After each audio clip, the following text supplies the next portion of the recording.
Thanks very much, everyone. Welcome to the webinar. We were just making sure that everything was set up properly there. So welcome into this webinar.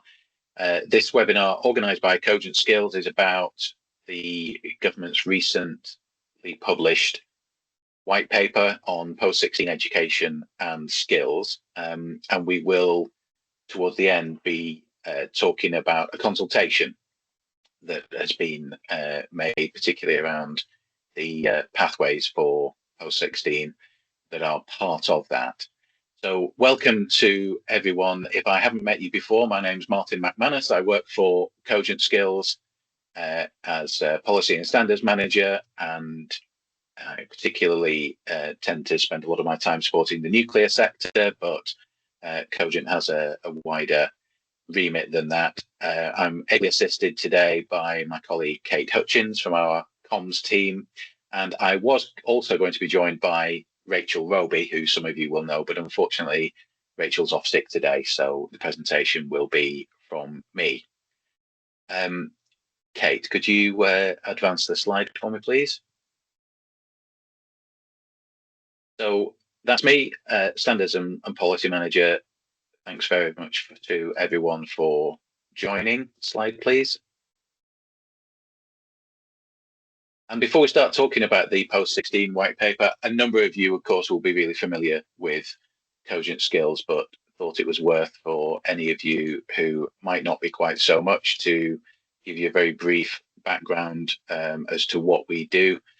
Cogent Skills is a group of companies, and overall we are an employer-led charitable body that exists to service and support skills needs in science and technology sectors. We have a number of organisations within the group. We have Cogent Skills Apprenticeships, which is an Ofsted registered apprenticeship training provider. Okay. We have Cogent Skills Employment Services that is focused mainly on young people, early talent. So we have recruitment, placement and employment services in there, and a FlexiJob apprenticeship agency. We have Cogent Skills Safety Culture Solutions, concentrating on training, specialised training for high hazard regulated environments. We also have SIAS, which is our endpoint assessment organisation for apprenticeships, and moving strongly towards also a lot of its business being about an awarding organisation for science and manufacturing. And then we also have NSAN. A number of you, especially in the nuclear sector, will be very familiar with NSAN. NSAN is a Cogent Skills group company, always has been, and is working to support the nuclear industry and the supply chain in particular, to make sure that the nuclear sector gets the skills that it needs. So that's Cogent Skills.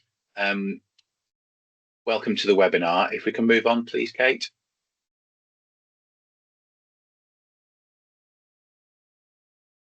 So the post-16 education and skills white paper, a number of you will have seen this. It was published a couple of weeks ago, 20th of October, and we've been waiting for this for a while. I think it's fair to say there've been a number of hints towards it in policy consultations, policy announcements. There've been one or two parts of announcements that had come out before this white paper, but it is published by central government. It relates to England, of course, with education and skills policy being devolved in the UK. So if you're employing people, looking at qualifications or apprenticeships for your employees in Scotland, Wales or Northern Ireland, this won't apply directly.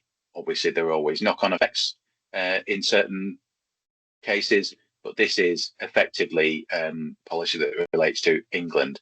So the officially, it's been given as a forward from the Secretary of State for DWP, for science, innovation and technology, and for education. And as we'll see as we go through this, there's a significant part of the machinery of government changes whereby skills policy in England has now been given, by and large, to the DWP as opposed to the Department for Education,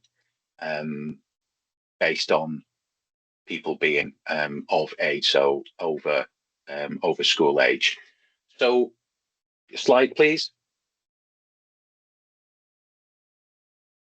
Question is, why have this white paper? What's driving these reforms? And there are a number of things really that could be said to do this.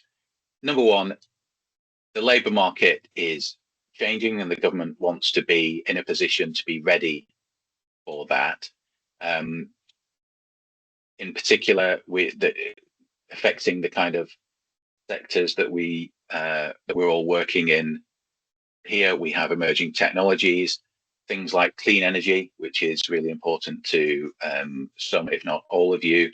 Emerging technologies and things like AI, of course, is a buzzword that's around, and recognizing that that does reshape skills demand. They're very keen to maintain, as most governments are, that employers are heavily engaged and that employers are leading the demand-led skills system that we have. They want that to be flexible. Recognizing that there are persistent skills shortages in certain areas, and there's a high proportion, historically a high proportion of vacancies across the economy that is unfilled.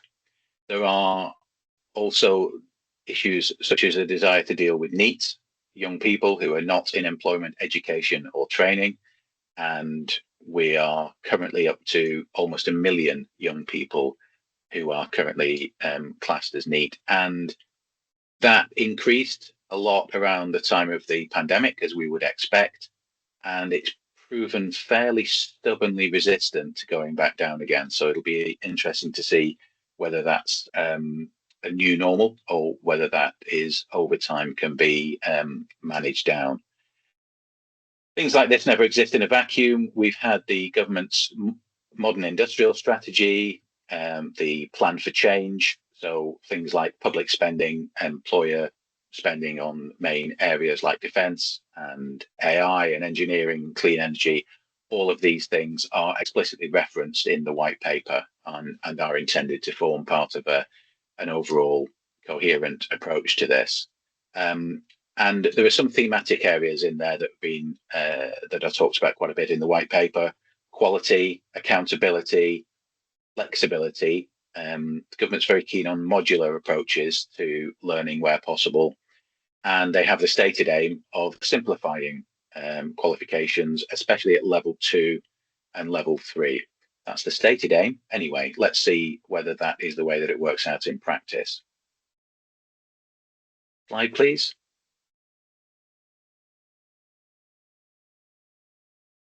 Thanks. So we pulled out some key takeouts from the paper. 3 main things, I think. The first being driving growth and opportunity. These are the buzzwords that are being used through this, but the intention is to have a joined up system to make sure that employers are co-investing. You will have seen, I mean, it had already been announced that the apprenticeship levy was going to be rebadged, retooled, changed, and turned into the growth and skills levy, which is what we now have. And there's a key element of that, which is about employer co-investment. There is a desire for data-driven planning for flexible training routes and the introduction of a youth guarantee. Some of you might think, well, we already had a youth guarantee. We did, but that was in certain pockets. And I think the difference now is that that's been mainstreamed, and that there is a guarantee for all young people that there will be opportunities available to them. If they are NEET, then that will be that can be addressed. There is a guarantee that there will be something available for them. Secondly is about FE in particular, and the government wanting to have a more prestigious FE system, a more specialist FE system. To this end, there are announcements for technical excellence colleges. These are not brand new, but the number has been expanded and increased in this white paper. There is a fair bit on qualification reform, and we'll talk later in the webinar about the introduction of V levels, which are probably the headline announcement, particularly with regard to qualification reform. They have announced measures for teacher recruitment and retention, trying to build the number of people who go into FE teaching and the retention of those people in those roles, which has always been a struggle when you compare it to people working in industry, professional development and things like that.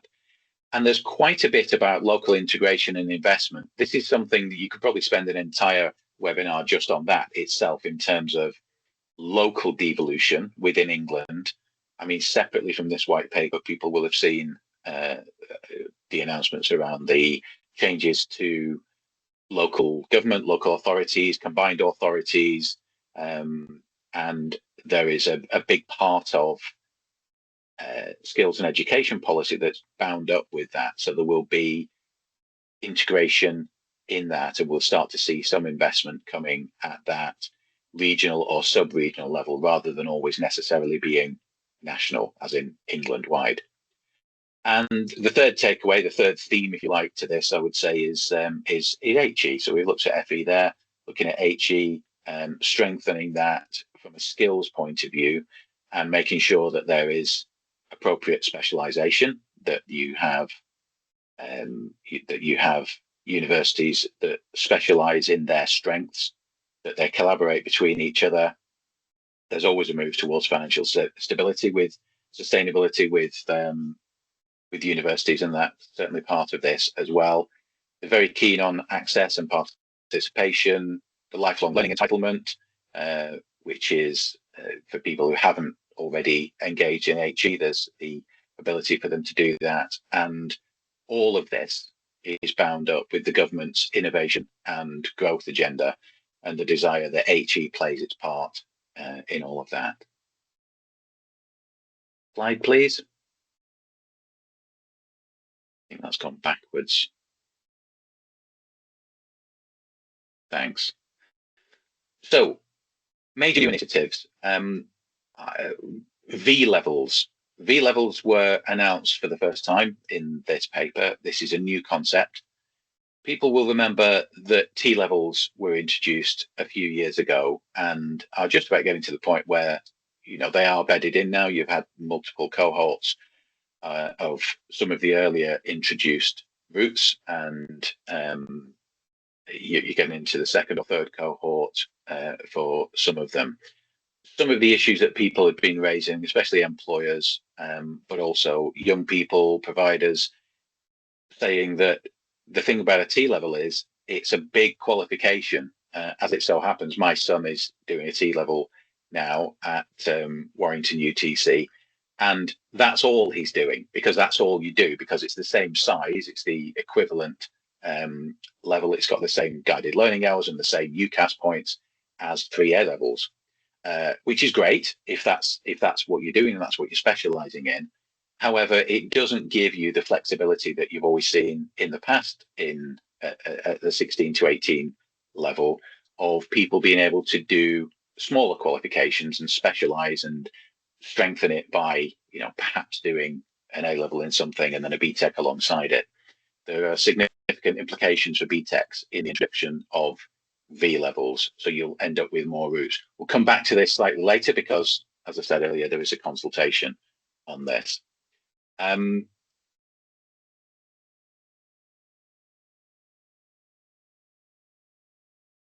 Next, there is the lifelong learning entitlement, which I briefly mentioned a minute ago. Starting as of next academic year, there will be the ability for adults to borrow, similar to the student loan approach, for technical education at levels 4 to 6. So it's not funding in the sense of free learning for those people, but it's more based on the student loans model, and it has to be work related, or it's expected to be work related, and it's expected to be modular and flexible. There is the Pathways to Work guarantee that I already mentioned. If a young person is not already in education, employment or training, then there will be subsidized placements, there will be guaranteed interviews, there will be paid placement jobs for them if they're becoming long-term unemployed. And the other, I think, main announcement that we saw and a lot of people have been talking to us about since this white paper was announced is the element of the growth and skills levy where the short courses, modular courses that had been trailed as being applicable under the growth and skills levy, they will be known as apprenticeship units. And I think there's quite a bit to unpack there, but it's about shorter courses, not a full apprenticeship, whereby employers will be able to use the credit that they have in their growth and skills levy account to pay for very specific, approved, short, modular training courses for their employees. And more detail to come out on that, and indeed more detail to come out actually on a lot of this. It's something that I could have said from the beginning. I think that although this sets the foundation quite a lot for a lot of these reforms, it doesn't go as far as giving you all of the chapter and verse that you would want in order to know what the implications are for the next thing. So more detail to come on those. Slide, please, Kate. Right, so just drilling into those a little, the FE reforms, there is the intention to have a world-leading further education sector that can drive economic growth through regional impact, firstly, and also renewal of public services. I think it's interesting to see that focus in there, and presumably that will mean that there is specific government investment into FE for the things that government feels that it needs to do and that public services need to do. So there is investment in high quality teaching in FE. So that's continuous professional development, placements within industry for people who are teaching in FE and need that specialist engagement. The technical education colleges, as I mentioned, so the number of those are up to sort of 21 announced. It's still not massive when you consider how many colleges there are in England, but some of the discussions that we've been having with officials suggest that those phases could continue to grow. So no announcements on that as yet, but we might see that over time we get more and more tranches of technical education colleges being announced in different regions with different specialisms as time goes on. In terms of the FE reforms, another announcement there is about clear pathways into high quality jobs. So this focus all the time on making sure that if there is provision and it's publicly funded provision and it's skills based, that it should be clear about how that relates specifically to what employers need. And yeah, I mentioned earlier about the local integration and investment. There's in this paper, there was a £200 million skills mission fund, which is about making sure that that providers have the people that they need and the structures in place to improve teaching, and £1.7 billion of capital investment, estate investment to expand capacity and improve facilities. I think one thing to notice about white papers like this is that when you hear a big number like that, you're not always quite sure if that's all brand new money announced as of that day, or whether that includes perhaps investment that already was going to happen and it's added up with some of the additional investment that's going in there. So don't necessarily add everything up because you might double count if you're familiar with all of the financial numbers. Slide, please.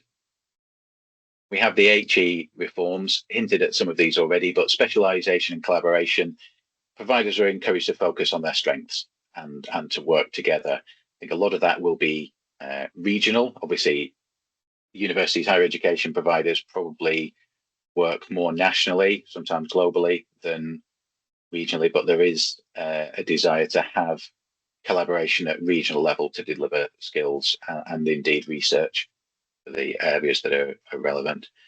Financial sustainability, tuition fee caps. So far, they've been announced as and when. The idea is that they will be more index linked, and also to make some reforms to research funding to make sure that that's more sustainable. Access and participation, you've got those maintenance loans. They'll be index linked to inflation. People might not think that that's a particularly earth-shattering idea, but it's something that is brought in and probably feels quite sensible. And we also saw the reintroduction of grants. Now, not grants that you would have had when I was lucky enough to be in the generation of going to university and actually getting grants, but specifically targeted disadvantaged students, making it means tested and making sure that that improves access for people who otherwise might be priced out of the market.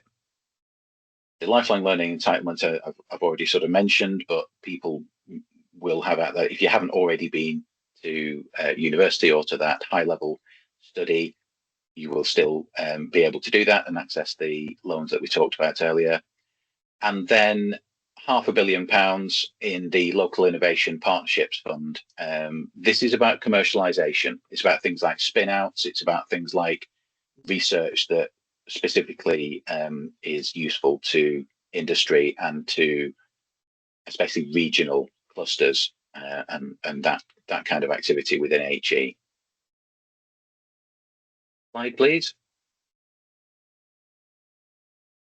So when we're looking at this and we're looking across the sectors that that we tend to support, we're looking for some announcements with regard to those. Interesting to see that if you look on the nuclear and clean energy side of things, really tied in pretty well, I think, with the government's wider agenda on clean energy and clean growth. So clean energy has been explicitly cited as a high growth area, as indeed has defence. So a number of our industries are supporting the defence sector, especially nuclear, of course. And that aligns with the workforce needs that we've known about. So Cogent produces for the sector the nuclear workforce assessment every year or every other year. And the Clean Energy Jobs Plan, which had just come out, I think, either 2 days before or 2 days after this white paper. So it was a busy week for announcements. There is a focus on opportunities at that level 4 to level 6. That's something that was picked up in the nuclear workforce assessment. So it aligns very well with the needs for that sector. And in the nuclear skills plan, which is a bit older, it's kind of a couple of years old now, the sector had committed to double graduate and apprenticeship numbers by this next academic year. So a lot of the reforms in the white paper will directly support the ability to do that. I've already mentioned things like the metro mayors and the combined authorities. Within the nuclear skills plan, you have regional skills hubs, sectorally focused, and it'll be helpful to have those two things linked together. We've been talking to colleagues in the nuclear sector skills team who support that nuclear skills plan and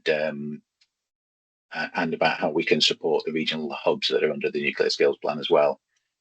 Some of the technical excellence colleges have specific focus on clean energy and on defence. So some of the sectors that we're most particularly interested in.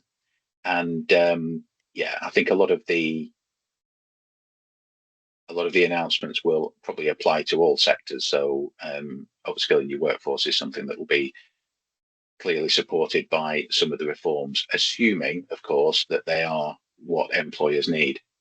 If we just look over quickly to life sciences, chemical sciences, again, very specifically highlighted as priority sectors, so should be at the front of the queue when the allocations are being made.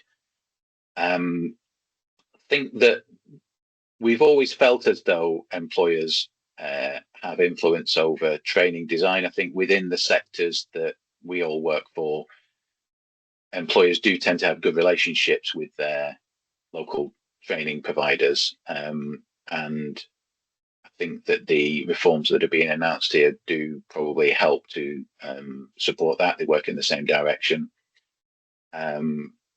We had been, on your behalf as employers, we'd been putting the position quite strongly that there needs to be flexibility in terms of training. What employers need is not necessarily what providers would necessarily provide without support.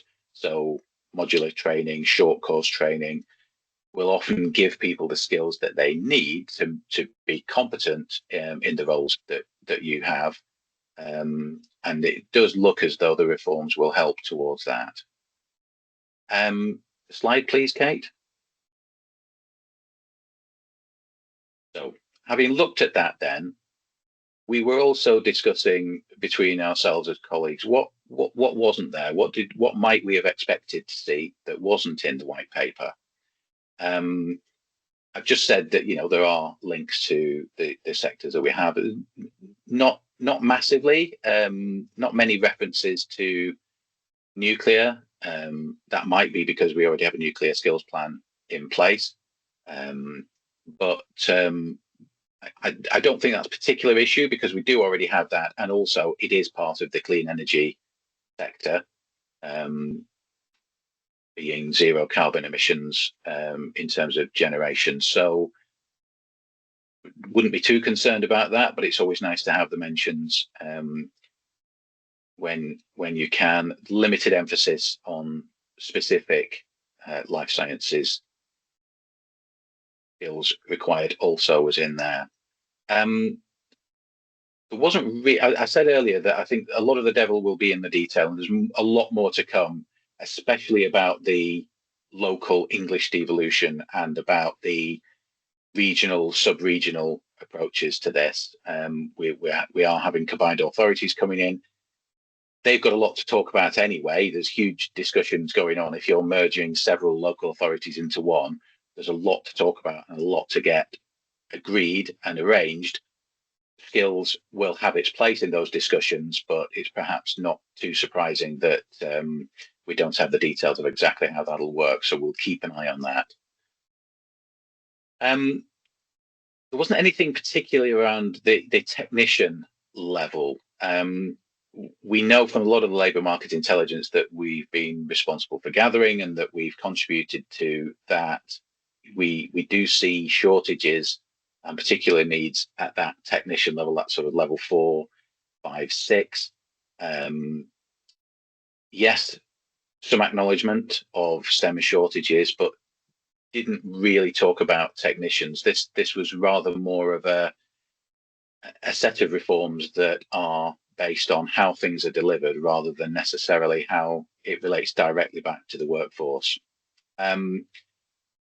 International recruitment, not really mentioned at all. Yes, there's a pledge to reduce reliance on international recruitment, but look, we all know that politically speaking, immigration is a very hot potato, but how is that to be balanced against making sure that employers have access to the global talent pool that we need?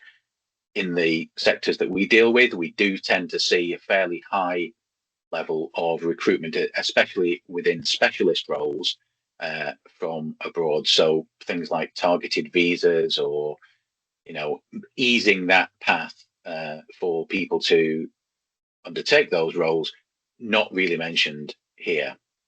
And I think finally, one thing I personally was definitely expecting was a bit of a comprehensive explanation of how the apprenticeship vision was all going to fit together. So we'd seen, for example, an isolated set of announcements on endpoint assessment reform. We'd seen the announcement on pretty much removal of level 7 apprenticeships, not complete removal. People under the age of 21 can still go through them, although, of course, by definition, there aren't going to be many who are doing that. We were expecting, I personally was expecting, I'll say this, was expecting that might be set in the context of a comprehensive vision for apprenticeship reforms, which just wasn't. It wasn't. So again, we need to keep an eye on that. We need to keep an eye on the policy and see whether, okay, it wasn't announced in this white paper, but we're continuing to talk to officials about how all of that would continue to work. So I think if you can move on to the next slide, please, Kate. I think at that point we were, I've been monitoring the Q&A channel for any questions. I haven't seen any that have been raised so far. I haven't seen anything in the chat. The way these webinars works is that as participants, your cameras and your microphones are off, but if you do have any questions, please do put them into the Q&A channel and I will be able to see it. As I say, I haven't had any so far. The only comment in there is from Kate at the beginning of the webinar, so please do feel free to put anything in there if you would like to. And in the meantime, then I'll move on to the next part of this webinar, which is that's broadly the summary of the white paper, but what is also in place is consultation on the level 3 and below pathways. So there isn't a consultation on the white paper overall. We might sometimes expect to see consultations, but the white paper is a white paper. It's more of an announcement than a consultation. What we do have a consultation on, though, is certain specific elements of it, which is the level 3 and below pathways, which, as we'll see in a minute, is largely coloured by the V level introduction. Next slide, please, Kate. So this consultation, the purpose of it is that there has been the curriculum and assessment review, which some of you will have seen. We've just had the white paper being announced, and so this consultation is looking at, all right, if the aim is to have a simpler, more coherent quals landscape, and if there are gaps in provision we had identified earlier, you might not want to do A levels as a young person. You might be rather more vocationally focused, but you might not want to do a full T level, which is a big full-blown qual that takes up your entire studying week. There hasn't really been a clear route from level 2 to level 3. So, you know, having done your GCSEs, does the system reduce people's opportunities compared to what we've seen in the past?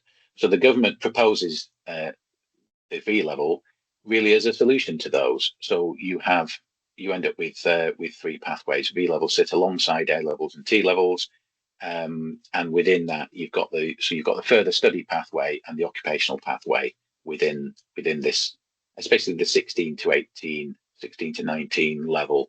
It doesn't specifically say that necessarily, but that's the age group that we're talking about. Slide.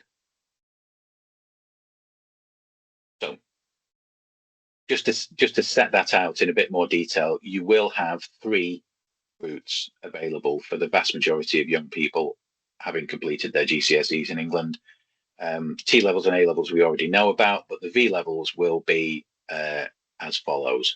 So they're aimed at students who they want to explore sectors, not necessarily specialising completely into certain occupational roles yet. The content will though be written from occupational standards.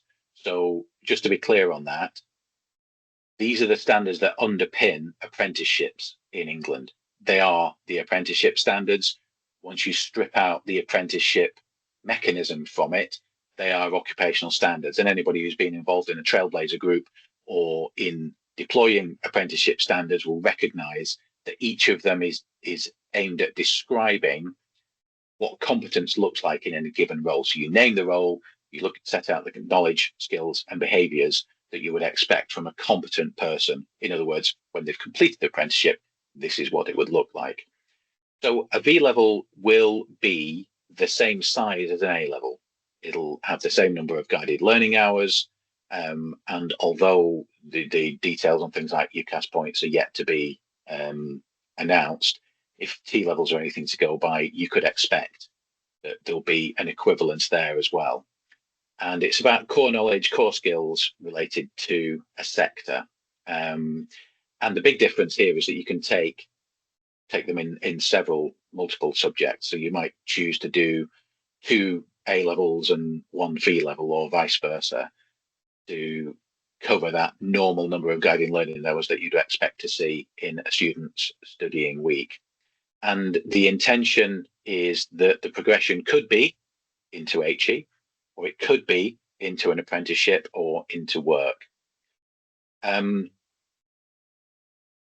other two pathways that we've got represented there, the T levels on the technical pathway and the A levels on the academic pathway, people will be familiar with these, but just to recap very quickly, I'm not going to go through these in much detail as per the V levels, but T levels, the idea is that, yeah, the young person, they've got a fair idea of the kind of jobs that they want to go into.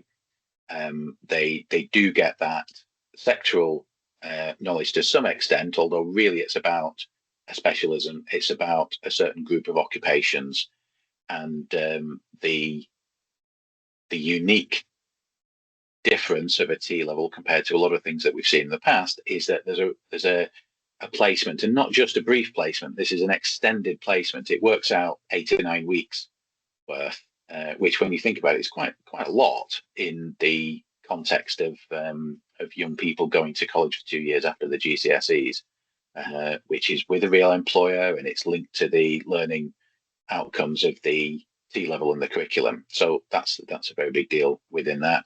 The intention, of course, is that by and large, people who've completed a T level would expect to progress into employment. A lot of people go on to higher level apprenticeships, including degree apprenticeships, or may wish to go into further study, go into HE at that level. And again, going back to the example of my son and his friends and the people who are in the year above him who've completed, there are quite a few young people who've done T levels and gone on to degree apprenticeships or gone on to university as well.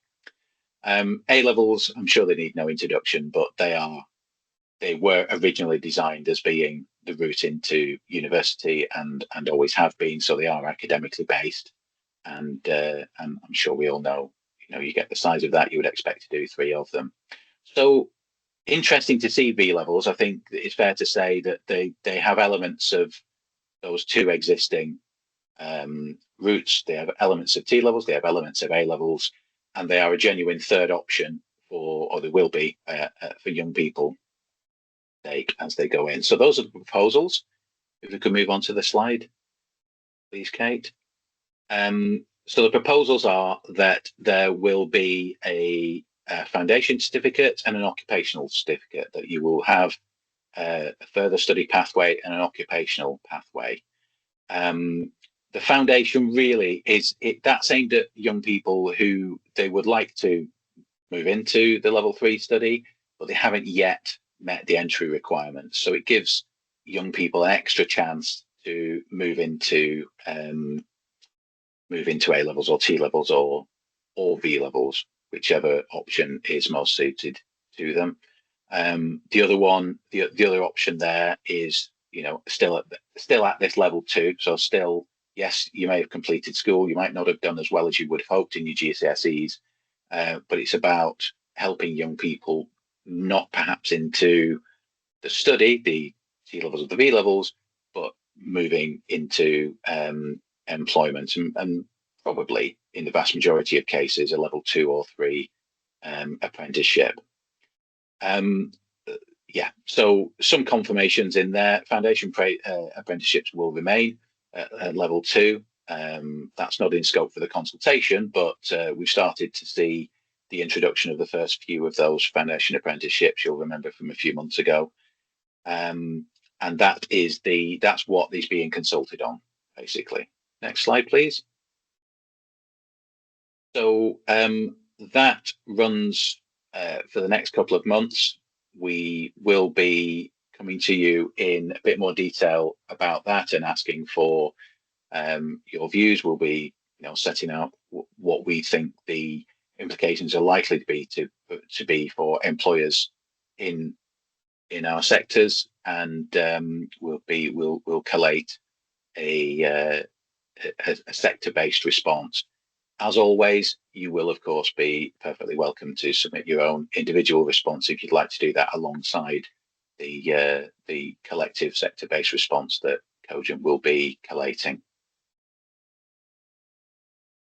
And if I remember that the slides for the presentation, I think that's the last slide, isn't it, Kate? Yes, great. Okay, so thank you. That brings us to the end of the presentation and the webinar. Still haven't seen any Q&A or any chat from anyone other than Kate. So unless anybody has anything specific that you'd like to raise now, this isn't the only opportunity, of course, to get in touch with us. You will have had contact from Kate, from Rachel, or from me that's led you to be involved in this webinar. So please just do feel free to drop any of us an email if you have any questions, if you have any comments that you'd like to make about things that you've seen today. And other than that, I hope you've found it useful. So thank you very much, everyone. And that concludes the webinar. I hope you have a great rest of the day. Thank you.